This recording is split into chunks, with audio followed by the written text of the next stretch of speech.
Raj தாக்கரேவுடைய relevance கடந்த பல தேர்தல்களில் அவர் பிரிஞ்சு வந்ததுலேருந்து ஆரம்பித்து இன்ட்ரி வரைக்கும் அது ஜீரோவில் தான் இருக்குது. ஒன்றும் எந்த இடத்துலையும் அவர் சாதிக்கல. உத்தவ் தாக்கரேவுடைய கட்சி உடைக்கப்பட்ட பிறகு, ஏக்நாத் ஷிண்டே நகர்ந்து போன பிறகு அவர் ஒரு பெரிய வீக்கான பொசிஷனில் இருக்கார். அவர் ஜீரோ இல்லை. பாரதிய ஜனதாவும் இருக்கக்கூடிய ஒரு மிக்ஸில் நான் பாரதிய ஜனதாவோட வலுவான இந்துத்துவன் அப்படின்னு சொல்லி யாராவது ஒருத்தர் அரசியல் பண்ணால் அது எடுபடவே எடுபடாது.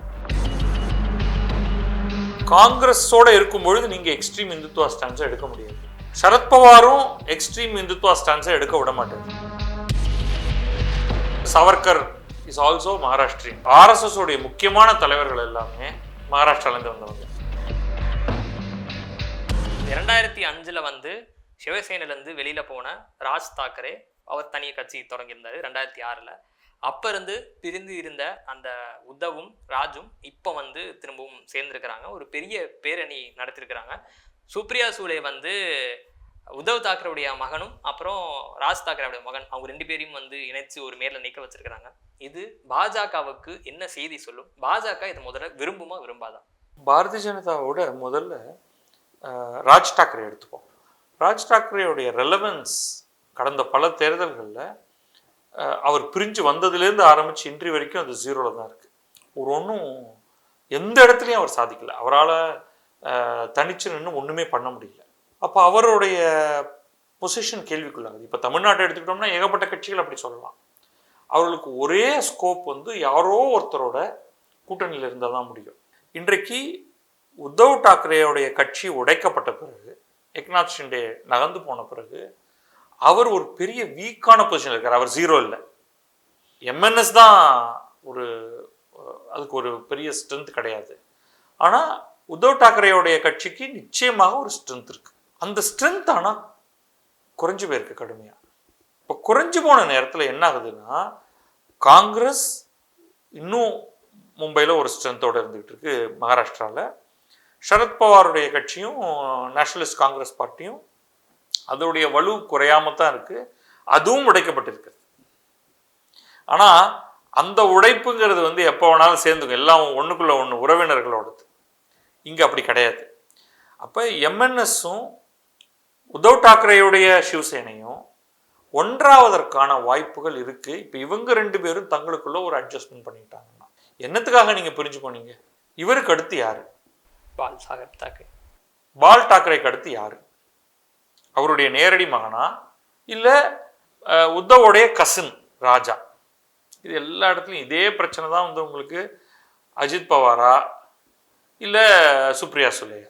அது சரத்பவாருடைய பொண்ணா இல்லை அவங்களுடைய கசினா? ஸோ இது குடும்ப பிரச்சனை அது. அப்போ அவங்க தங்களுடைய ரெலவன்ஸை தேடிக்கிட்டு இருக்காங்க.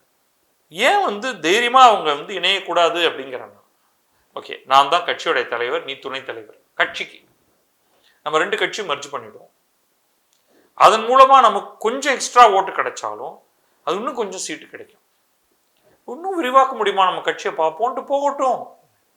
எவ்வளோ நாளைக்கு தான் வெளியில இருந்து என்ன பாலிடிக்ஸ் நீங்கள் பண்ண போறீங்க? உங்களுடைய ரெலவன்ஸ் குறைஞ்சிரும். பாரதிய ஜனதாவை பொறுத்த வரைக்கும் அவங்களுடைய கேம் பிளான் நான் கெஸ் பண்ணுறது என்னன்னா, கொஞ்சம் கொஞ்சமாக அடுத்து வந்து ஏக்நாத் ஷிண்டே கட்சியை ஜெரிக்க ஆரம்பிப்பாங்க. ஏன்னா அவங்க வந்து கிளியராக ஃபட்னாவிஸை வந்து முன்வைக்கிறாங்க. ஏக்நாத் ஷிண்டேக்குமே தெரியும், நம்ம வந்து இவரோட இருந்திருந்தோம்னா, உத்தவ் தாக்கரேயோட இருந்திருந்தோம்னா நமக்கு பெரிய ஸ்கோப் கிடையாது. அவர் தன்னுடைய பையன் ஆதித்யா தாக்கரேயை உள்ள கொண்டு வர்றாரு. ஸோ நம்ம வெளியிலேயே இருந்துகிட்டு இருப்போம். அட்லீஸ்ட் இங்கே வந்து இப்போ பாரதிய ஜனதாவுக்குள்ளே வந்துட்டோம். நம்ம ஹோல்டு பண்ணிட்டோம் நம்மளுடைய இதை பொசிஷனை. இப்போ ஜெரிக்க விட மாட்டாங்க. என்னன்னா என்ன ஆகும்னா, அவங்களுக்கு வந்து கட்சி சின்னம் அதெல்லாம் வந்து திருப்பி அப்போ உடனே உத்தவ் தாக்கரே வந்து அதை வாங்கிக்க முடியும். அதனால they will continue to do this politics. தனியாக ஒரு கட்சி இருக்கும், அந்த கட்சி தான் வந்து முதன்மை கட்சி அப்படின்னு. இதை வந்து மக்கள் உண்மையிலேயே இந்த 2 பேர்ல யாருக்கு ஆதரவு, ஒரு அலையாக வந்து இங்கேருந்து இங்கே நகர போகிறாங்களா, இதெல்லாம் கொஸ்டின் மார்க். இன்னும் 2 எலெக்ஷன் பார்க்கணும். ஸோ இப்போ எம்என்எஸ் வந்து ஒரு 2-3-4% மேக்சிமம், அவ்வளோதான். அது நிச்சயமாக உத்தவ் தாக்கரேக்கு அவர் முழுமையாக அவர் வந்து அந்த கட்சியோட மர்ஜ் பண்ணி நம்ம 2 பேர் சேர்ந்துருவோம், நான் துணைத் தலைவர் ஸ்டேட்டஸ் போதும் எனக்கு அப்படின்னா இட்ஸ் குட் ஃபார் தம். அவங்க அதை செய்கிறாங்களா அப்படின்னு பார்ப்போம். அதுக்கான பாசிபிலிட்டி இருக்கு.